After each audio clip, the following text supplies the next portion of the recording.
Hey guys, welcome back.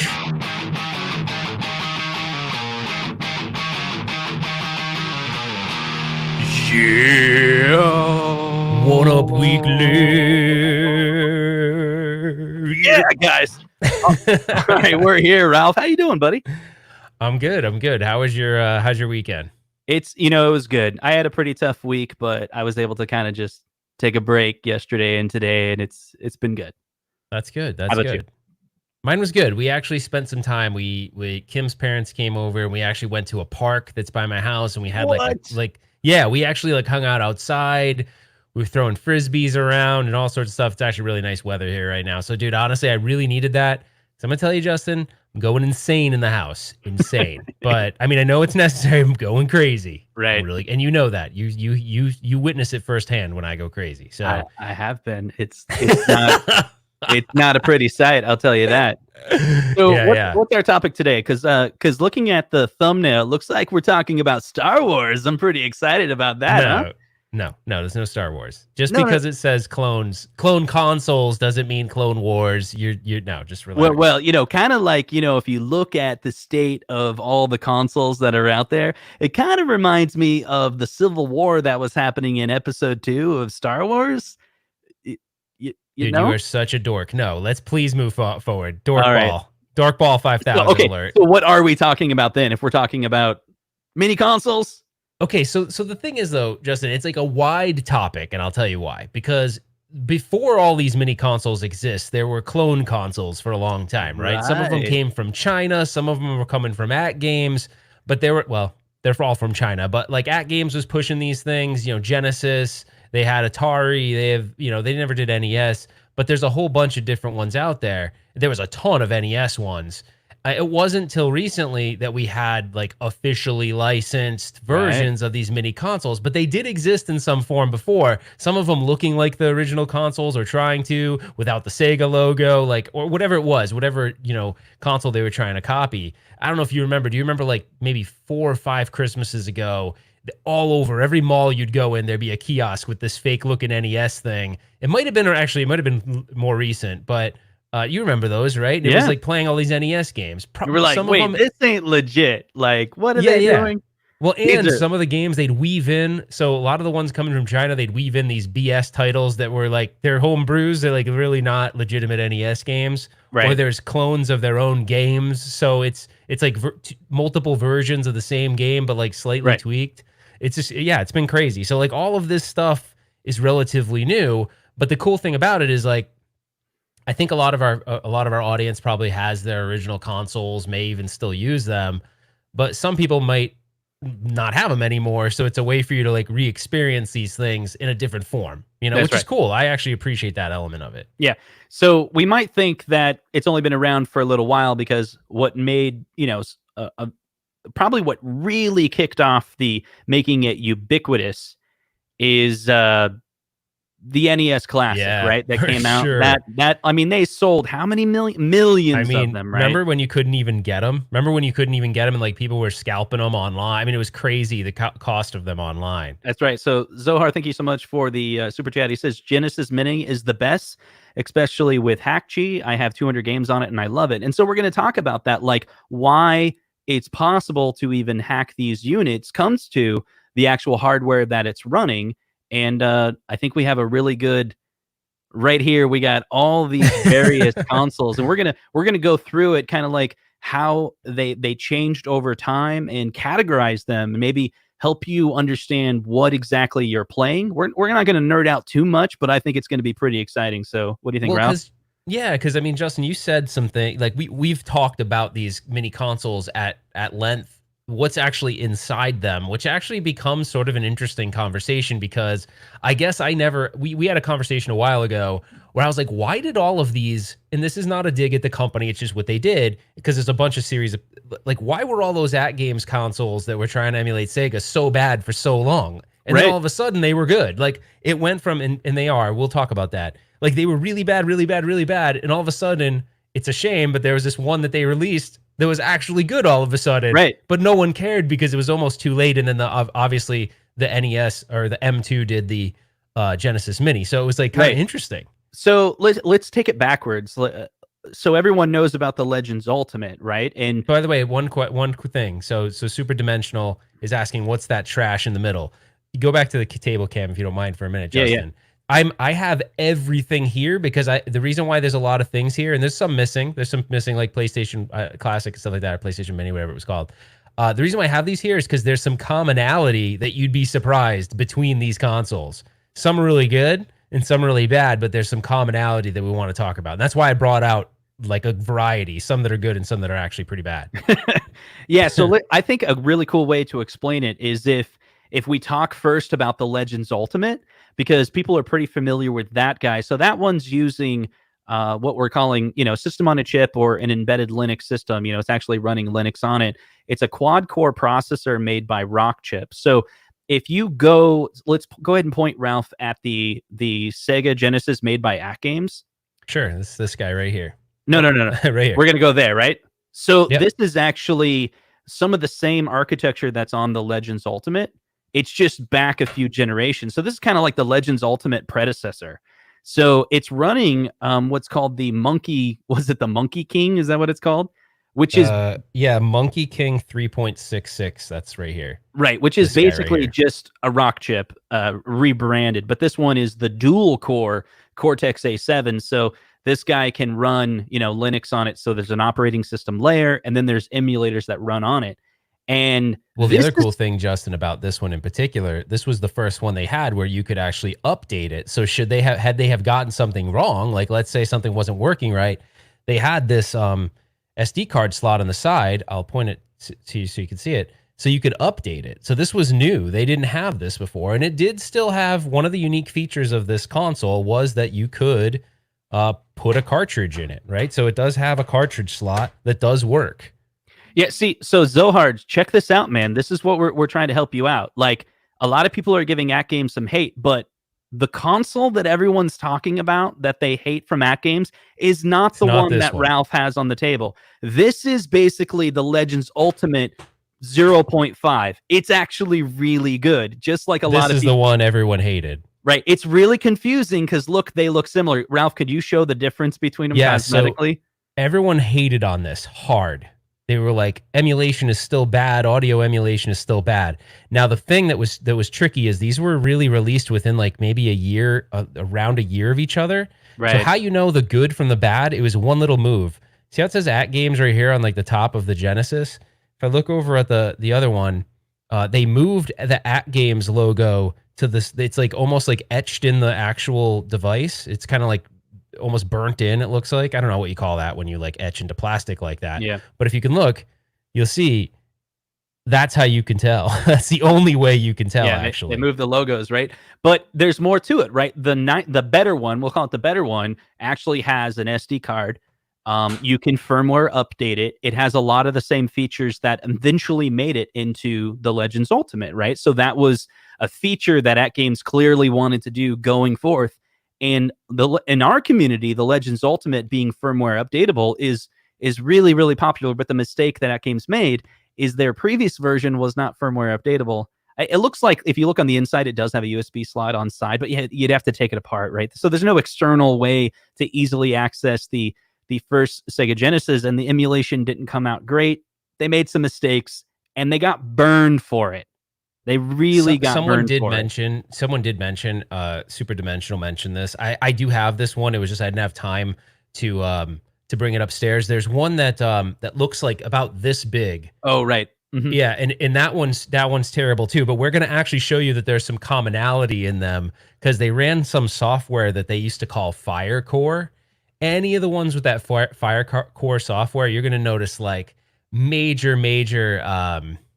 You're going to notice a lot of lag. You're going to notice audio problems on the Genesis. You're also going to notice a lot of screen tearing in certain games. So like, but the thing is, it hung around for generations because it was all the same stuff. They didn't improve it till way later. They just packaged it differently. Right. So you got to give them props for at least like the thing that sucks is it really does suck in a way that At Games, like, okay, they for a long time was really bad, but then they really started to improve. And it's a shame that console, the one that they actually did well, the Genesis one, it was too late because they had already, I guess Sega had already decided to go another way. Now, we don't know all the details behind that, but when Sega decided to do the M2 thing, I think At Games probably could have packaged this, maybe updated the UI a little bit, made it have a little better user interface. People would have been happy with it, I think. That's right. And it was unfortunate because if you look at the M2 version, we call that the M2 because they did the emulation, but it's like it's the, what would you call it? The OEM Sega Genesis Mini. And so what this one got right is they didn't get the emulation right. So a lot of people are saying that this thing is fantastic, but if you go look at people that lag tested this, M2's emulation on this system has audio lag. And so if you compare that to like other Sega Genesis emulation that's good, it doesn't have that audio lag. So everyone's giving the Sega Genesis official one great props, but I think it's like Zohar was saying, that's because you can hack it and put a different emulator on it, an emulator that's more popular and that has better quality. And so the hardware itself, I'm not sure what that one is like. I think it's an all-winner, maybe a dual core. Let me see if I can do it without. Let me see if I can do it off camera because it's really hard for me to see. No, it's something called a Zuiki, Zuiki Z7213. Yeah, but I think it's using there's a trick with HackChi, you know, the way they hack it, you know, they basically put the SoC in a debug mode, and then basically they can write to, you know, they write a fake drive and then you can start loading your games onto it and tell it to boot to that. And so I know we're jumping around, Justin, but I did want to show this real quick. So hopefully I can get this in the camera so you can see it. So there are a lot of At Games older systems that actually had this. You'll notice you'll boot it up and this is the menu system. It'll have like this, it'll say Fire Core on the top left. Almost all these are really bad, but they were also really cheap. Like this device did not cost much. Yeah. You know, so I mean, you kind of got what you paid for, but it had, you know, it had some of those like weird, games on it that really didn't make sense why they were on here, but it did have like a decent, I don't know why it's going all the way to, let me see, maybe they had the menu different. That's because I'm looking at it backwards, but I don't remember how to get to page 2. I think, see, this is the other thing. They have weird menus where like you have to press different letters to get to different pages. I can't remember, but so Super Dimensional makes a really good point. He said 99% of the people will never notice or care about the lag. They're just happy to play in HD in those old games. True. And yeah, I think it's true. It's partly true. Like you can, it's kind of like this. Like if you get the emulation good enough, no one will really notice. But there are a set of products that get the emulation so bad that the average person does actually go, wait, like it ends up being that cash grab. They buy, they hook it up, they're disappointed, and they're like, oh, I guess that part of my life is over. This is that device. I mean, this device is terrible. Like it's bad. Like if you even like a casual Sega fan, you'd pick it up and be like, oh man. But the thing is, like if you gave this to a kid, like a little kid, I don't think they'd know. They'd probably have a good time with it. Although your daughter wouldn't, because you've trained her to like be able to detect every single problem in a console. But no, I mean it isn't very good. But I mean, I feel like, do you want to circle back up really quick before we dive in about the At Games Legends Ultimate? It actually emulates a lot of systems via Bring Your Own Game really well. But the reason why is because they can put on a good emulator. They put on a good emulator core. They can do whatever they want. Like they recently announced Sega CD support. Well, the Pico emulator has had Sega CD support for a while, and it does it pretty well. So now you can do it on your Legends Ultimate. So it's almost like, since they cracked it open to say, hey, if we have the ability to use whatever emulator we want that's available and working well, then the experience is actually better.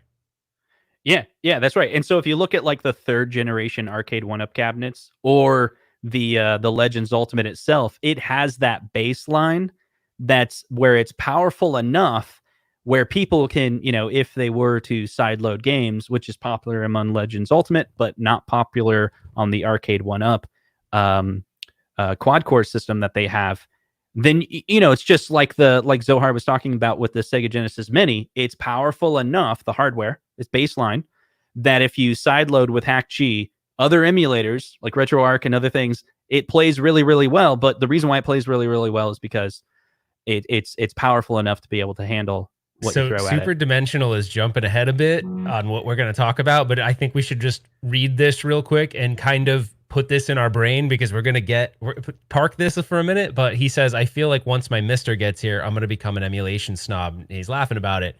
There's some truth to that because if anybody's ever went out and bought a Mega SG, which uses FPGA technology, which we'll get into that. I don't want to get into it too quick, but once you go down that road, it's really hard because if you had a Genesis and loved it, then tried to hook it up to a modern TV but didn't know how to do it, right? So you didn't have a good experience, and then you take that cartridge and put it into a Mega SG, you're like, what the hell? Like, it actually looks better than it ever looked before. Like, it blows your mind. So I think some people are quick to go, well, that's an elitist. They spent a lot of money.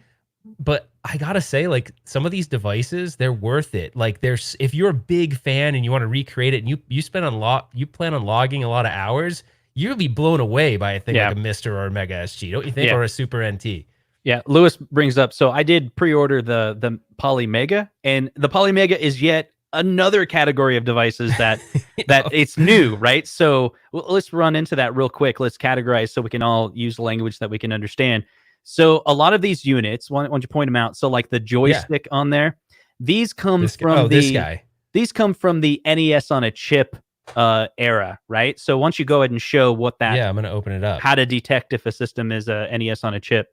So you can't see it here. I got to flip this over because the chip is actually the chip is on the other side. But so whenever you see that little circle glob, that's typically either an NES on a chip or one similar to it. So it's actually not Explain that though, Justin. When you say NES on a chip, I feel like I was confused the first time you introduced me to that concept. So, because when you say NES on a chip, I think, oh, this must just play NES games. So explain to us a little bit about that, because I think that's one of those things I was confused about initially. So the idea is the chip itself basically has all the units of an NES. It's hardware emulation. So you got to be careful with your language because people are like, oh, hardware emulation is amazing, right? Like an FPGA. Well, technically, this really horrible one is hardware emulation, but it's using what's called an ASIC. And an ASIC itself is not what makes it good or bad. It's the technology that you put into that. And so among the FPGAs, you say the emulation is only as bad as the developer putting into it. Or if you have a really, really good developer doing FPGA, then you're going to get really good hardware emulation. But the ASIC is basically once you build that circuitry, they're going to build a chip that is exactly all of those gates and blocks forever. That's it. You can never update it. It's like a chip that emulates other chips, and that's it. And so it has all the same circuits as like, the NES does. But there was a series of other manufacturers, or maybe the same manufacturer, that built a whole bunch of chips that emulate all of these old systems, but they built it like 15 years ago. And so the technology is basically what the technology was 10, 15 years ago, which was composite video. So show them like the Retron HD. That's an example. Yeah. So this is a newer unit, right? So guys, you remember what you just looked at, right? You remember what you saw in that unit. We're going to crack this open and bam. You see, it's the NES on a chip. It's that little, they blob some black stuff over it because they don't want you to know exactly how it works or whatever. But it's an ASIC chip, and that thing only outputs composite video. Remember the yellow and white wires back in the day? That's what's coming out of it. So look at it. You see it's got the yellow, white, and red. But how does it do HDMI? See, it has HDMI. Well, they're actually upscaling that. It's going from analog to digital on that second board. And inside there's a really poor quality upscaler. And that's why when you plug that guy in, it's not a great experience. It's because you're upscaling something the source is poor. Now, right? now, for in its defense, these are budget devices. They don't, they don't claim to be awesome, by the way. But to me, if you're someone that's like, hey, I have some NES cards laying around, I'd love to play them for a little bit.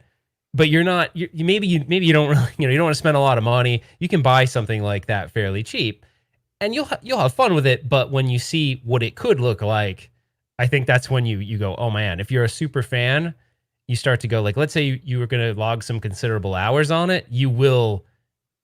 I don't think you'd regret a little bit of more money spent if you could afford it.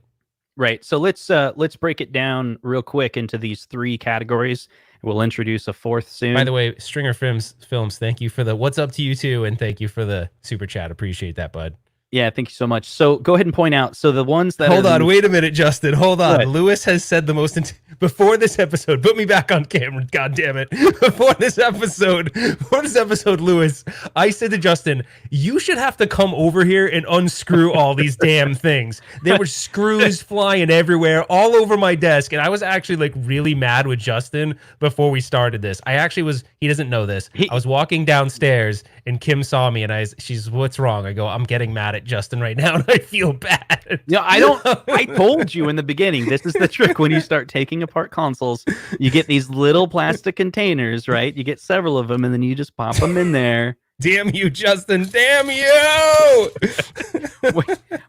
Whatever. Okay, so let's check this out real quick. So if you take a look at it, all right, let's not miss Zohar's super chat. Thank you so much, Zohar. He goes, even though the games run better on the Mega SG, the Sega Mini has a better looking UI and a more nostalgic exterior look. Aesthetics is everything. I 100% agree with you, Zohar. And we're going to be talking about that more. So check this out. So once you point out all the ones that are the poor quality composite upscaling, ASICs. Sure. So we got the joystick, right? So you got this guy. Yep. You've got this guy. We didn't even talk about this guy, but it's not really fair. This is a really old school one by Hack Games. I just put it on there for reference. Yeah. You've got this guy. This guy does have output. You've got so then you got, now we're moving on to, and then the Retron HD. Oh, now we're out. Yeah, and the Retron HD. Okay, so those are all really old. It's gonna look really bad. Nowadays, if you got an LCD, it's just gonna look bad. But then you move on to embedded Linux systems, like system on a chip that are running either, a dual core, Cortex ARM chip, or a quad core. And those are the minis that we know and love. Basically, the technology caught up so that it's basically like a Raspberry Pi. It's a similar architecture. And these look really good because they natively do HDMI. Like that's its native output. The system on the chip outputs HDMI digital directly from it. And so naturally, it's gonna look good. Oops, it lost itself. Sorry, sorry, little buddy. Yeah. And that brings us into the Arcade 1-Up and the Legends Ultimate phase, because the Legends Ultimate and the sorry, hold on a second. The Legends Ultimate and the Arcade 1-Up use that same hardware as the Mini. They're, 3/4, in the case of Arcade 1-Up, it's a 3/4 scale. They're using that Mini technology where it's an embedded system running Linux operating system, and they throw emulators on there. In the case of Arcade 1-Up, commercial emulators that run, the real ROMs. And then Legends Ultimate, it's kind of a free-for-all these days. You can sideload a lot of things, just like you can do at Hackchi. You can sideload some NES, Super Nintendo. When you think about it, if we were if we look at like Gen 1, right? So the biggest benefit that someone has with an Hack Games Legends Ultimate, let's say, versus there's a lot of benefits, but versus version 1 Arcade 1-Up, right? I don't think that when Arcade 1-Up went version 1, they were focusing a lot on how it would emulate and how it would look, and if we would have shimmering and if we would have screen tear. Like, they didn't care. It was more of like at the time, I don't think they really cared. Then as they saw adoption raise, people were actually trying to hold them to some standards, they got better at it. That's right. But it wasn't like you could go software update those version 1 boards. So, if anything, if you wanted to look at, there was some advantages to Hack Games starting late, because they were probably like, well, let's make it a system that we can actually update, so that if for some reason we had problems with sound or problems with emulation, like someone like Super Dimensional's super anal. If I know Super Dimensional is going to be my audience, I'm going to be like, damn, I better be able to software update this, because he's going to notice pixel shimmering in his sections. Yeah, well, that's the thing. With the Legends Ultimate, they already made that mistake with the Sega Genesis Mini that came out in 2017, and they swore to themselves clearly that they would never make that mistake again. So in 2018, when they came out with the version 2 of the Sega Genesis, you could firmware update, and they got that team making firmware updates. And then Legends Ultimate came out, and they're like, we're going to base it on that same architecture where we can firmware update like crazy. Yeah. But we're going to do it even too much, but but then we're going to make go quad core, so it's going to be even a faster platform. So you got those two categories. There was a good point too, Justin. I feel like Super Dimensional is like all over this topic tonight. We have to remember to get to this. Oh, excuse me. I almost did the burp thing. Before the show's over, there is something weird. Some people don't like hacking the mini consoles, and I actually understand why, but I think that's more of like nostalgic feeling kind of thing. But let's park that one because that's a wicked good topic. I want to make sure we get to because I think we were going to talk about that anyway. Unless you want to talk about it now, we could bust it out. Let's talk about it now. We can move around. All right. Okay. All right. Cool. So do you want me to? I'll share take my the lead on opinion this one. Yeah, go for it. So my opinion on it, it's weird. So I have a million ways to play all these games, right? I've got Pandora's boxes. I've got the Legends Ultimate. I've got PCs with Hyperspin and Coin Ops. And so for me, when I get these, I kind of like leaving them alone. I don't like, even though I've modded them for the channel for little videos and stuff here and there, I actually like leaving them alone. Yeah. I don't know. It's just a weird thing. I feel like I've ruined it when I mod it. I don't know why. I like leaving it alone. Now, my flip side to that, where I'm going to contradict myself, is if that thing is the only thing you can buy, sure, like it becomes a good basis for an emulation system. So I understand if someone doesn't have the space and like the resources, then you could technically take one of these and make it a end all be all for the most part for retro games, for retro gaming. So that's my take on it. Yeah, I when I bought the NES, Super NES Classic, I didn't mod them. Really, I played them for a while and I thought they were really, really cool. And then I went on to other consoles. It was just one of the many consoles that I bought. I did get into FPGA. I bought the Analog NT, the Analog Mini NT, and the Sega SG, and the Super Nintendo one, the Super NT. All of those are really, really great. And to going back to talking about how the downside of the FPGA, emulation's high, quality is really high, but the UI is really low. It's a lot of text-based scrolling through the games, like what Zohar was saying, where, man, like even the new TurboGrafx and PC Engine, where they show the emulation of it basically shows animation of the CD going in, like that's a huge advantage. No, it was cool. Like talking about something that little feature that was for you, Sam. That was probably the dorkiest thing I've ever done on the show, by the way, by just flexing my muscles. But that's funny as hell. No, I agree with you, dude. I feel like that little feature they added pulled on so much nostalgia. Right. It literally really did sound like a CD-ROM booting. Like you would lose some of that stuff to potentially. It depends. I know those new mods are reversible and sometimes you can run both at the same time. But that is a really cool thing that they did. Yeah, to kind of hook you. I kind of hope I really hope that AtGames is listening when the community is saying, like, to be completely honest, I'll be like, hey guys, you can take a break from all the functionality for like a month. Just stop with new features and make the UI look prettier. Just spend an entire month just making it look cleaner. Yeah. Add animation, add something, make the UI have shelves like every other console out there. And they're behind the times when it comes to the look. We know their technology can handle it, right? It's a quad-core processor similar to these other chips. But why haven't they spent the time making it look modern? Like, it's just something they need to spend the time with. And Zohar is saying UI is so important. And when you're picking the games, you kind of want that. How are they going to do it? Because it's kind of this arcade cabinet. They need to somehow recreate. And I'm sorry, but being able to put your own background in the Legends Ultimate was not a feature I think that is seriously.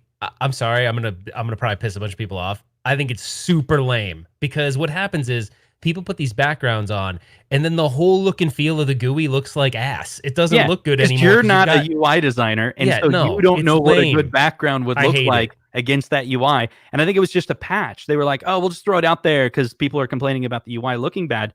I think they should have made like a whole bunch of like free backgrounds or something that do look good, specifically designed for the Legends Ultimate, and say, here, now you pick, from all the default ones that to make it look better if you want this look or that look. But I got to call out this. Dude, Super Dimensional's like all over this episode, and I kind of thought he would be from prior comments that he's made on shows and stuff. But he's talking about like the feel it gave him to hear that CD spin when it actually was happening when he had that console probably originally, and what that felt like to recreate that. You know what I mean? Like, it's really cool. I think it's awesome. Yeah, we got a couple super chats. So we thank you so much, Hobby Hands, who says nothing. He says nothing, but still. Yeah, hey, thank you so cool. much. Thank you so much. And then Stringer Films, I said it right that time. My first mod was the PS2 boot disc chip. Nice. Yeah, I remember that hack, Sweet. right? It was I think they did that in the PS1 as well, right? Where you could do the quick hot swap.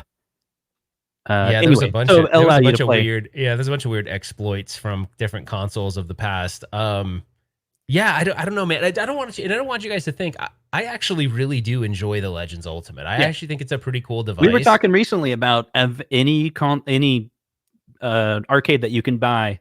It's got the best sticks out of any of them. You know, it's the sticks. I would say the sticks on the Legends Ultimate are better than the Sanwas that are inside. I don't know what it is. The Sanwa clones, you mean, not the no, real no. Sanwas. Like I have the Marvel superheroes with Sanwa genuines in it. Huh? And you think it feels better? Yeah. Well, there's something about let's take this offline, buddy. No. Like when you it's like got a stronger spring in it or something. The Legends Ultimate is springier. So I can't. I'd have to take them both out. But I do think you that should try it. I'll take them both out because honestly, the Marvel superheroes is in storage right now, so I can't do that. But I will say the sticks and buttons in the Legends Ultimate are actually quite good for being an out of the box. If I compare them to Arcade 1-Up, they're much better. They're much better. And that's a testament to they actually, I think, thought to themselves, all right, hey, if this is going to be like this multicade, we got to make sure the controls are pretty good. Yes, there's going to be people that are going to want to change them if they're really into fighting games. They may want to put hapsticks in it or Sanwas if they prefer Sanwas. But actually, they're pretty good. Like I got to give them credit on that. You should try it. See what like actually do like the flick test. It'll go back to the center faster on the Legends Ultimate than genuine Sanwas that I have. It could be as simply as the micro switches have a better spring in it or something like that.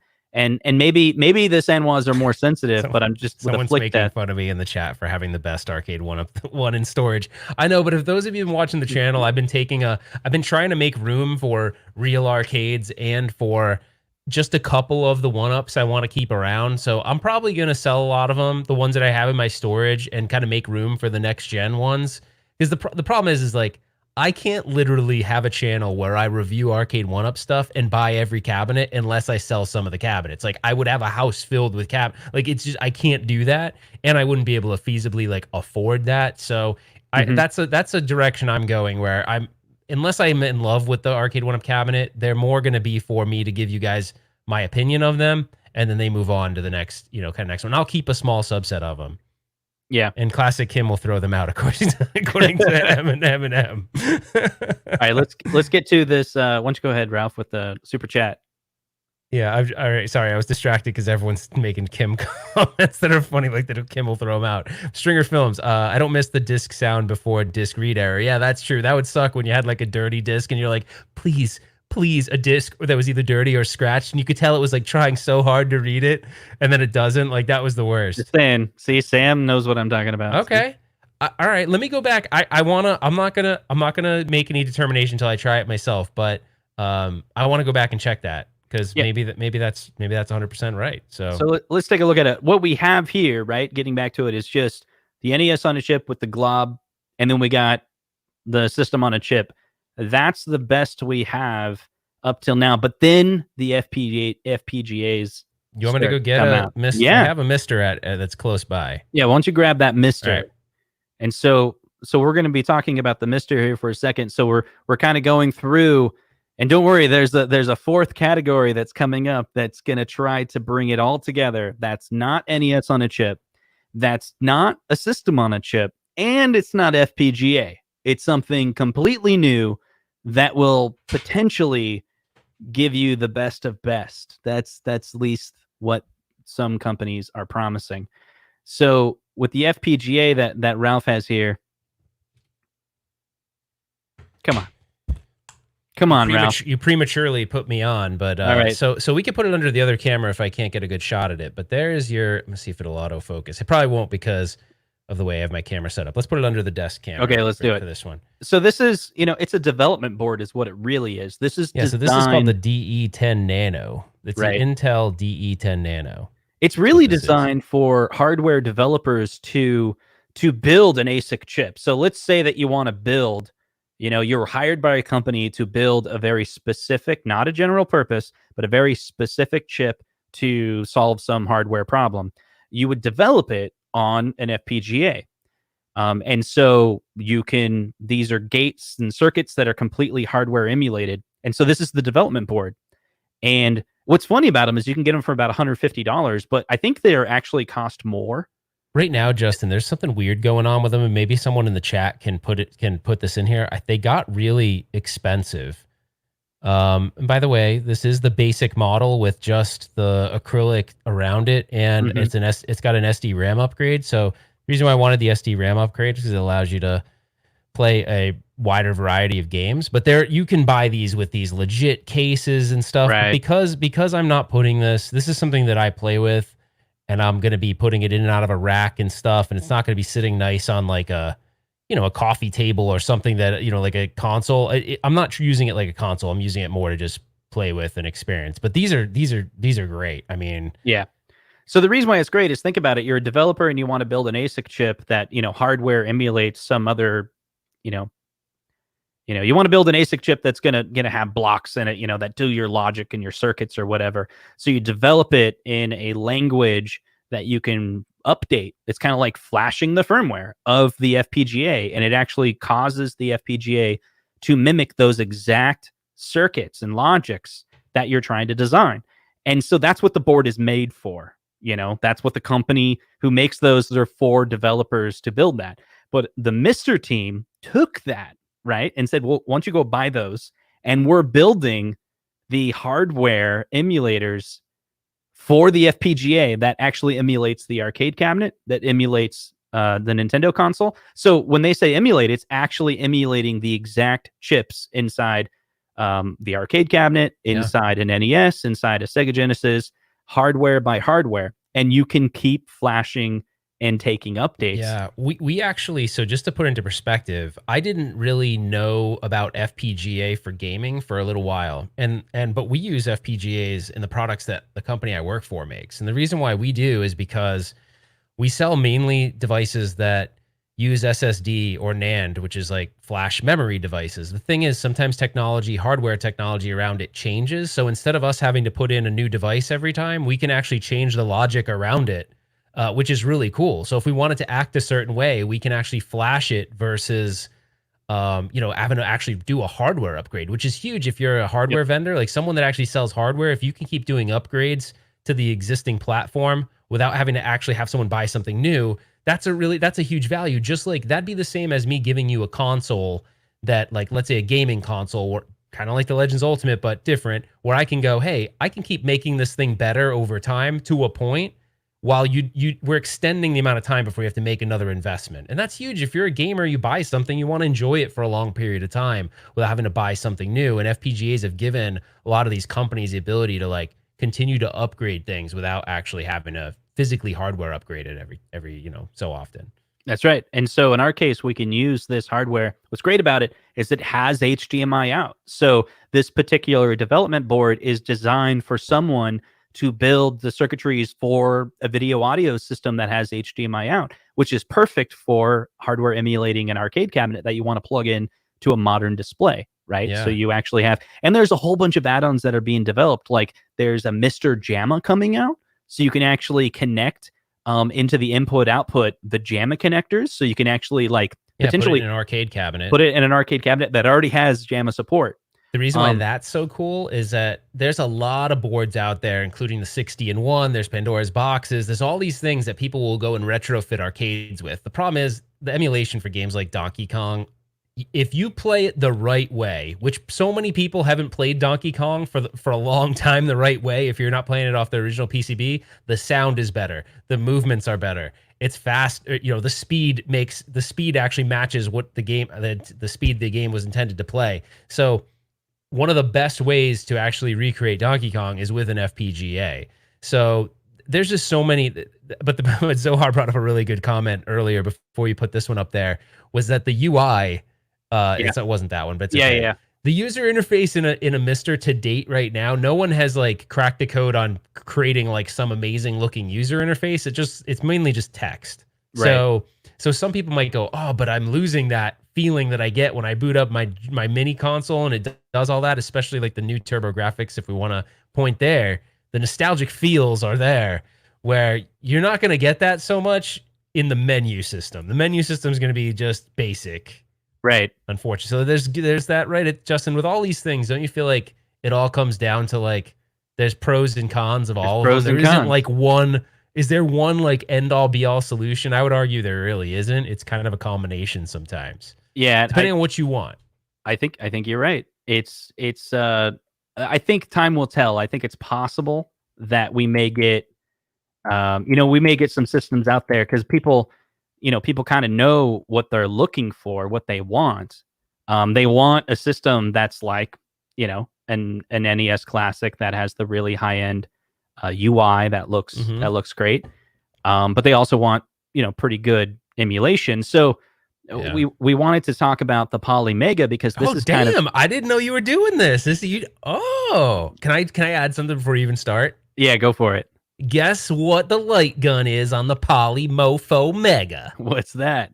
It's the Sidon. Oh yeah. What is it pronounced? Sidon or Sinden? Whatever. Sidon. I call it Sidon. I don't know. But okay. So which is really cool. But anyways, we'll get back to that. I'll let Justin go because he's got a lot of knowledge on this. This is a whole new category. This is not NES on a chip. This is not a system on a chip that's running Linux. This is not an FPGA. Now, when the company first came out, they did say they were going to do hybrid FPGA, and everyone was like, "What the heck does that mean? Is that some marketing term?" Yeah.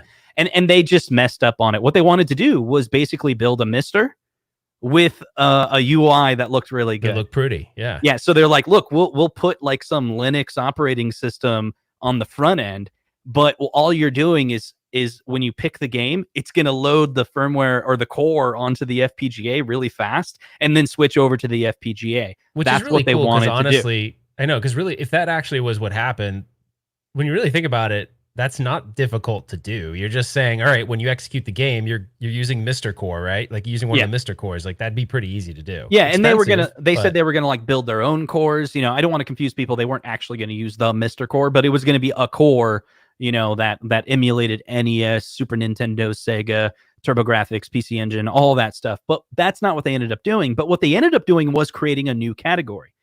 This is a PC. This is different. It's not Linux. Yeah. It's a closed system. They said, well, I'm sure someone will probably figure out how to hack it. Why did they pivot though, Justin? Like, where did the pivot come from? Cost? Because I could imagine cost was probably because they're not doing it the way you explained it, right? They're not going to just call a core an FPGA core at the back end, right? I heard they lost their developer. That's the rumor I heard. They had a developer that was doing the FPGA hybrid emulation. There was some argument, and he left. And once he left the project, it was hard to replace him. But they replaced him with developers that could do it all, with a PC. So this is a custom system, right? That is running Windows underneath, and I guess the processing power on it is pretty high end. So it's I guess compared to like a Raspberry Pi, it's like way better, right? Like I'm trying to find the specs here, but I remember looking at it and it's like, oh, it's gonna blow. It's also like $600 though.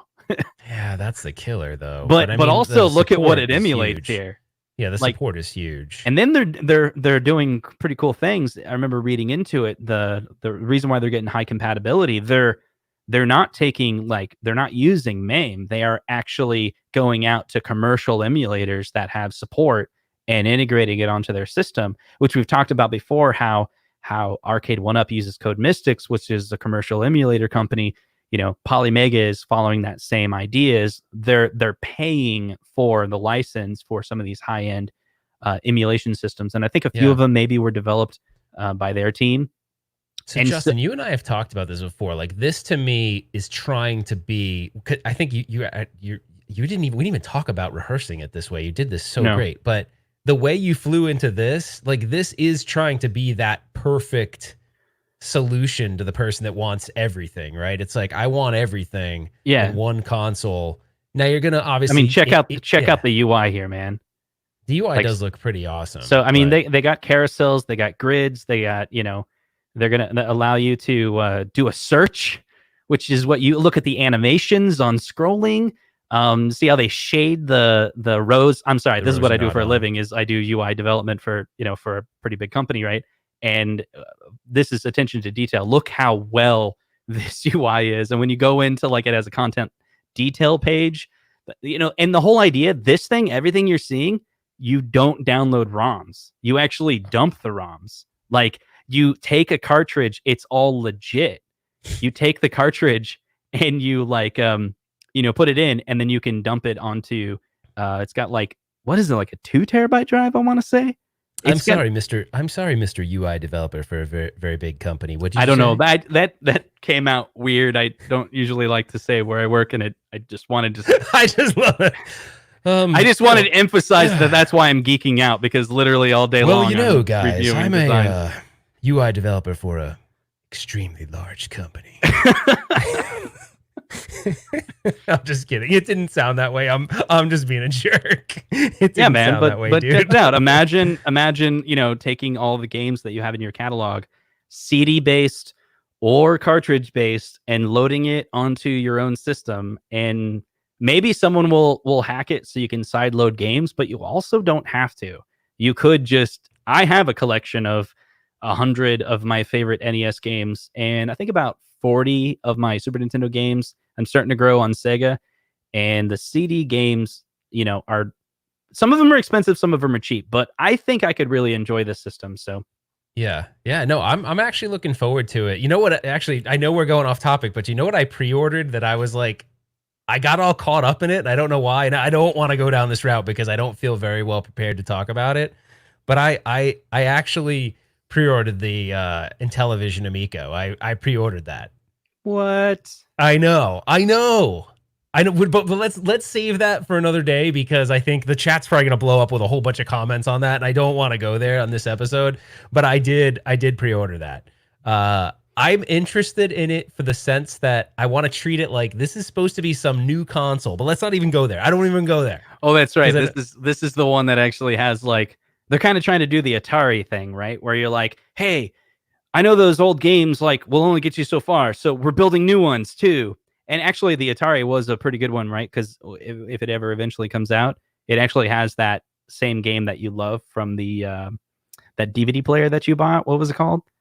The new one. Oh, the new one, yeah. It doesn't Wait, what have. Does? No. I thought it has Tempest 3000. It's not right? 3000. No, 3000 was only on the new one. Yeah. And then, so is it like Tempest 4000 or something like that? 4000 is very similar anyway. So like Okay. a lot of people were like beating me up on that. They're like, I can't believe you did all that to play Tempest 3000. But it wasn't about that. It was about going back to some of the things that people had said.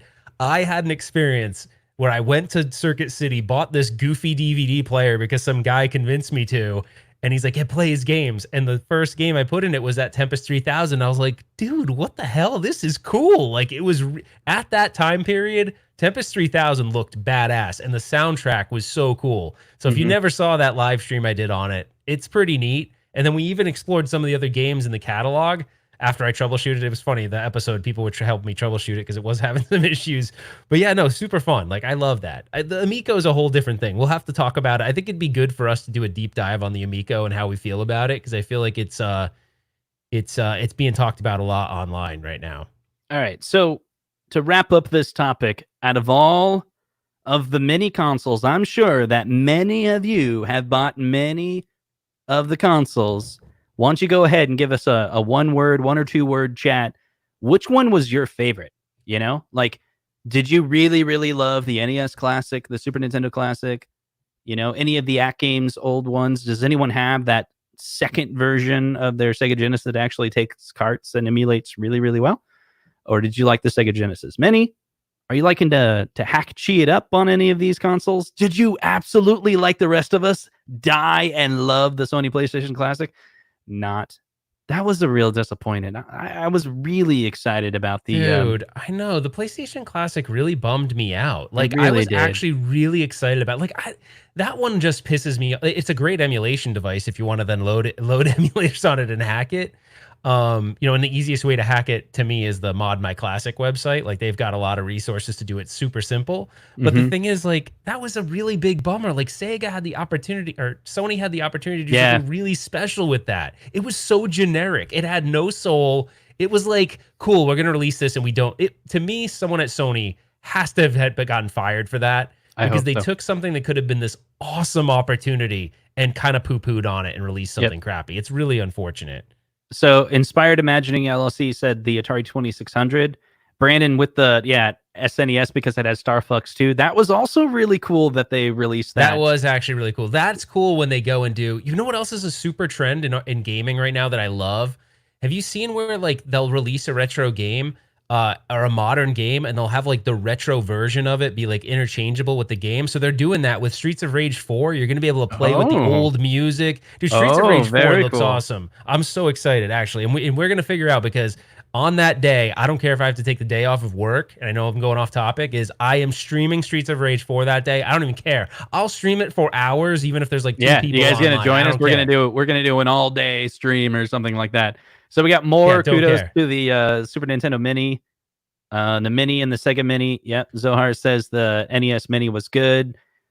Genesis Mini is amazing. Yeah, I'll have to check out the build that you're doing. Prue, heck yeah, baby. Streets of Rage 4. Dude, what we got? I'm sorry, I like lost a whole bunch. Okay, so we got Drifter. Sorry, I got to give Paul some credit. I'm taking it back. Hey, no. We're going down. We'll get there eventually, Ralph. All right, fine. So I just want Paul. Paul's from my hometown. We grew up together. I need to give Paul some love. Okay, we'll give Paul some love. Let's read through these. You can read faster than me. Why don't you read them? Drifter SNES Classic. NES Classic was great, but the controllers were short. Agreed. Yeah, actually, I did a video on that no one watched.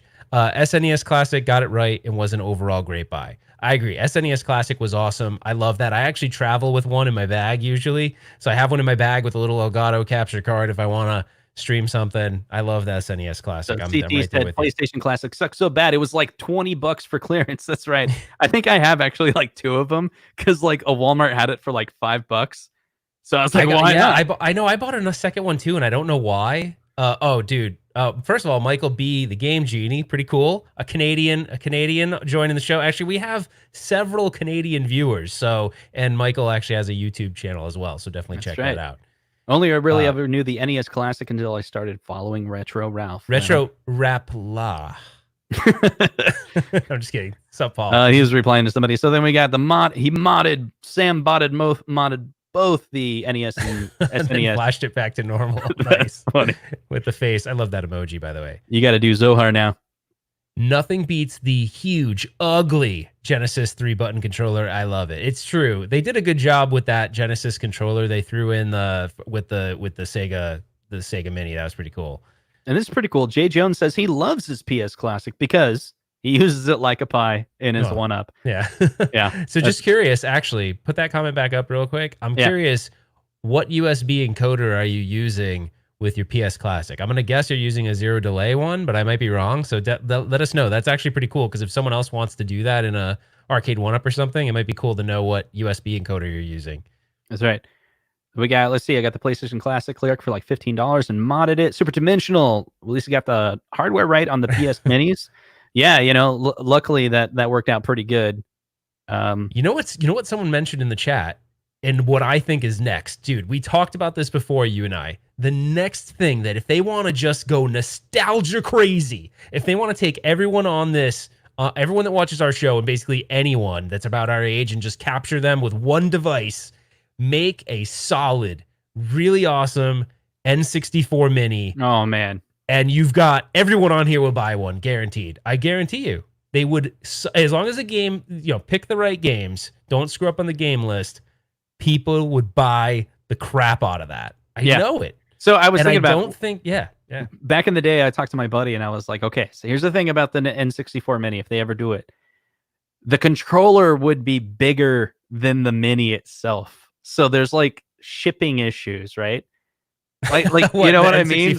Like, hey, we're gonna put it in a box. You open up the box, you got this gigantic controller and this tiny console. It's like, oh, we're spending so much money on the box just to ship the gigantic controller. Yeah, that's true. We'll see. Maybe they could somehow make like a, I don't know, like a Sam says version of it. The N64 Mini with online capabilities. Yes. Boom. Yep. Imagine that. That'd be awesome. I think one of those things. So one thing that would be really cool, and this might be the evolution of these mini consoles. Like all of these companies are offering these like unlockable things, like hold select here or press down and then select the game, and you'll get another game available to you. But what do you think it would be like if they just made them online enabled, and you could buy packs of games? I would probably do that. So kind of like the Switch Classic, but without the Switch. So you get like let me buy packs. I would actually do that to keep it stock. If someone said that, I want to support. I know I do some videos that are questionable on the channel. I legitimately want to support the people that made the games. I do. Like in most of the thing, what? Zohar with this Virtual Boy Mini. You know, it's really funny. Chris Guizot, who does the Ralph's Retrospect, he loves the Virtual Boy. I think it had some fans here and there. I don't feel like I ever really gave it a fair chance. But also, there's a lot of things that break in those over time. You need to like update them, and he did like a bunch of fixes to it, and he says he really enjoys it. So I don't know. I'll have to. Would you buy a Jaguar Mini? The Jaguar is one of those systems, man. I don't know why I don't have any love for the Jaguar. I don't know. Maybe it was just because it was super expensive. It seemed unattainable, and even in my like later years where I had money, I don't know. I didn't want to do it. Do you guys want, if they had a Jaguar Mini, like I don't feel like when I talk to people about retro gaming, I don't see a lot of people like screaming from the mountaintops on the Atari Jaguar. That's an interesting question, dude. You bring up a really interesting topic. Yeah. I think Chris did mention it. This is what you needed to do. I have no idea I have ribbons, hard solder. So I knew, Chris, there was something to your Virtual Boy experience. Yeah, I did. I gotta agree with this, dude. The Jaguar controller. What the hell? It was like an old grandma telephone or something. Like you could it reminded me of a telephone where you remember those old phones that you could put on your desk and you could actually write in the names of people. Oh yeah. I expect you to be able to hit the button to call people. Yeah. Like, dude, Zohar, you're all on that one. The speed Zohar, dial. by the way, Zohar's like between Zohar. I gotta give there's some notable like really solid chat going on. Like Zohar's busting out some really good stuff. We got I think Zohar's happy about something. I think that's why it is. Super Dimensional's busting out stuff. Like everyone is like, I'm only naming a few, but Sega Dreamcast Mini. Oh well, that would just every single person would buy a Sega. This thing. The Nintendo needs to do a Game Boy Mini. So I was yes, that could. A lot of people were talking about that. Like that could work. Like because we see the Game Boy clones are out there, right? Like you can get the what is it? The flag case. I have one of those. It's the retro flag. Yeah, those are cool. Yeah, those are cool because of the shutdown. Those are cool because when you put a pie in them, they have the shutdown script. That actually is pretty cool. Like if you wanted to build your own, those are cool. Yeah. So eventually, it would be cool if Nintendo actually said, "Okay, we will do that. You know, we'll do it justice. We'll do it right, and we'll license games on it, and it would be pretty sweet." What would you guys do? Here's something crazy. What if a lot of people ask Arcade 1UP to make Donkey Kongs and all sorts of Nintendo-based arcade games. If Nintendo themselves said, I'm going to make I'm not going to license to 1UP, I won't do it. What if Nintendo's like, screw them, I'm not doing it. But they go, but we are going to do it. We're going to create our own, the officially looking like a mini version. Let's say it's like a little taller than a 1UP, or let's go even further. Let's say it's the size of a Legends Ultimate, but the actual shape of a real Nintendo cabinet. Right, just like take the Nintendo cabinet and then like cut it slimline a little bit. Yeah, slimline it a little bit. Mm-hmm. So it's not quite the same. Yeah. The Play Choice 10 Mini. Well, that'd be really cool. But that'd be cool if it was if it'd be. Wait, that's funny. But no, but seriously, like, wouldn't you guys buy like a legit looking Donkey Kong cabinet? Oh, it was shaped the way the Nintendo cabinet was shaped. Blow away every other title that Arcade 1UP has ever came out with, to be honest. Donkey Kong is such a huge title. I know. It's so weird because Donkey Kong is hard as shit when you really you really think about it. If you start logging some time in Donkey Kong, it's like, whoa, Donkey Kong was hard. It gives you like a wicked respect for like guys like, even though everyone says he cheats, but I don't know, whatever. What's his name? Yeah. The dude with the long hair. I always forget his name. You know what I'm talking about, right? Billy Mitchell. Yeah. Actually, it's funny. Dude, I gotta tell you this really quick. I know I'm all over the place. I think because I had caffeine and now it's kicked in, so I'm like, yeah, Justin, yeah. We gotta do a 1UP Mini. We're doing a 1UP Mini where we shrink Justin and I. No, I think he meant Arcade 1UP Mini, not our show. I don't even know what I'm talking about right now. Pocket size. We should do 1UP Mini episodes. That'd be kind of cool. It's actually not a bad idea. 1UP Mini episodes, mini, small episodes from you and I next week one up mini that are like Quibi size or something. One Up Weekly Mini. I don't know if that name sound. I mean, I like the idea. We've kind of done it a couple. Technically the episode where I discharged the CRT was like one of those special episodes. Yeah, Steve Wiebe. I love that. Is it Fistful of Donkey? I can't remember the name of the documentary. If someone remembers the name of the documentary, if you've never seen it, it's actually pretty awesome. Where you see Billy Mitchell go up against the Steve Wiebe guy. It's really cool, and it kept my attention the whole movie. Regardless of if the guy is officially a cheater or not, I don't know, but talk about a character, man. That guy's got a crazy personality. I mean, I can't tell if it's an act or if it's really how he is. It's pretty funny. All right. Oh, thanks, Mike, for the CRT. Yeah, King of Kong. He also said he loved the CRT episode, which is really cool. That, just so you know, that was all like pretty much legitimately my real reactions to everything. I mean, I actually had told Justin before, I'm like, I don't know if I can even go through with it, because I'll tell you guys this really quick, and then I swear we'll end the show. But before Justin and I were going to do that episode, I was watching all these videos on how to discharge a CRT, but there was one where the guy was playing a prank, but he was a guy that legitimately shows how to discharge CRTs. So he has this thing where he brings in the screwdriver really close, and then you hear the zap, and then he like blows back and there's a huge spark and he's like, oh, and but then he tells you he's joking after, but for some reason it sat in my mind as that was really going to happen to me. And so I was just like, I don't know. I was so stressed out. There was a bunch of fear in my mind because of that. But anyways. All right.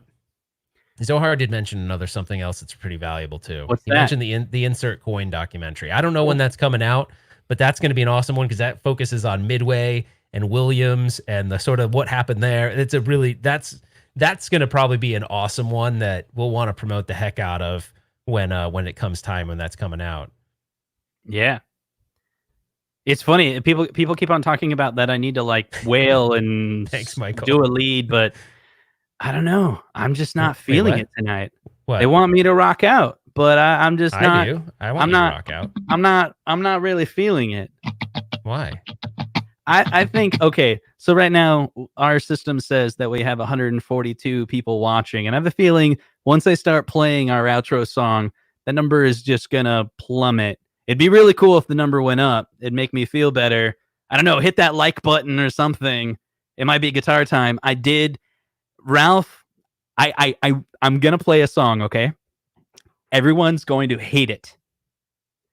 But watch Ralph while I play it. Watch his face. Watch Ralph's face. I hate when he does while this stuff I play that it. I don't know about. Because I'm doing this corny song so that when I watch this show back, I can watch Ralph's face. And I think that will be awesome. Like, I went and found the worst song that I could perform for Ralph. How about this? If you perform it, can you then make everyone be tortured through whatever it is that you're saying you're going to do, but then make everyone happy by doing rocking out afterwards? Maybe. Okay. So here we go. Come on. Okay. So it's really corny, okay? It's not shredding, it's not heavy. Oh, you're really scaring me right now. It's really corny.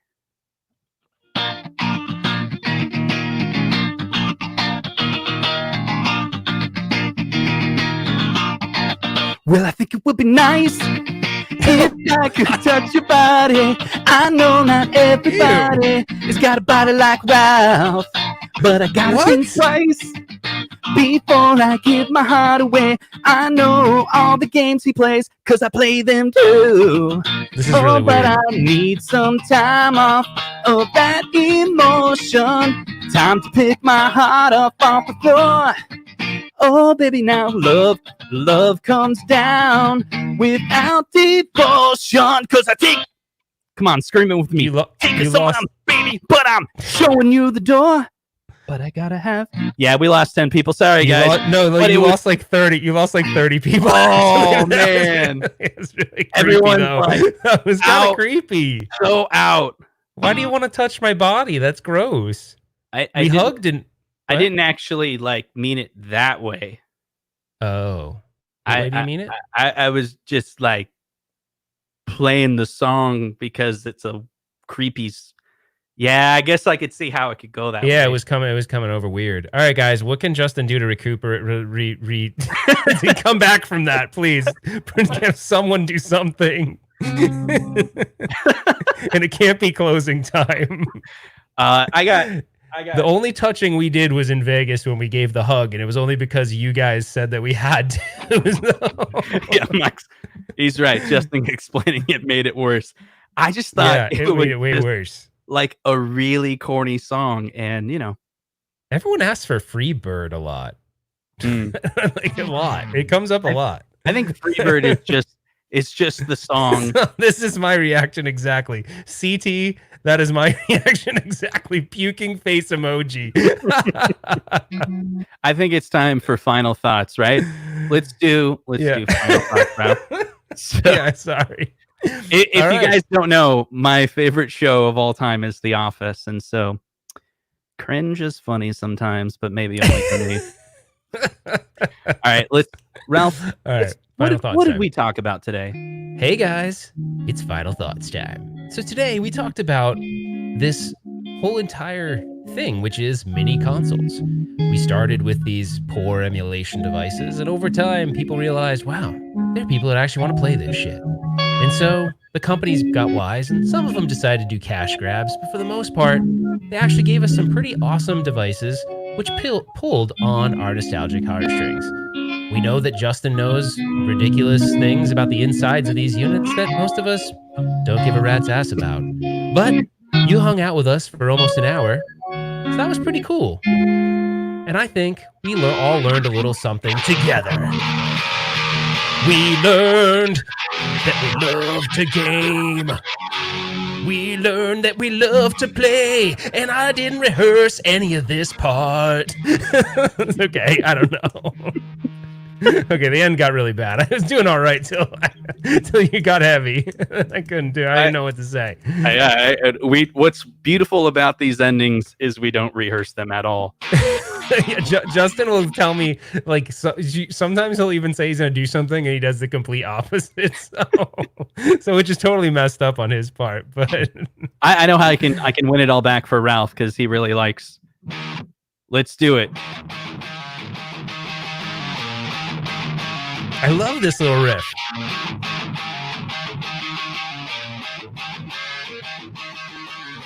Yeah, one up Wiggly. All right, thanks, guys. All right, thanks, guys. On the next one. Thanks, guys. Have a good one. Stay safe and wash your hands. Yeah, like you said. That was really lame, Justin. I know. We should go. We should. Why are we talking like this? I don't know. This is stupid. You want to touch my body? That's really weird. I don't really want to.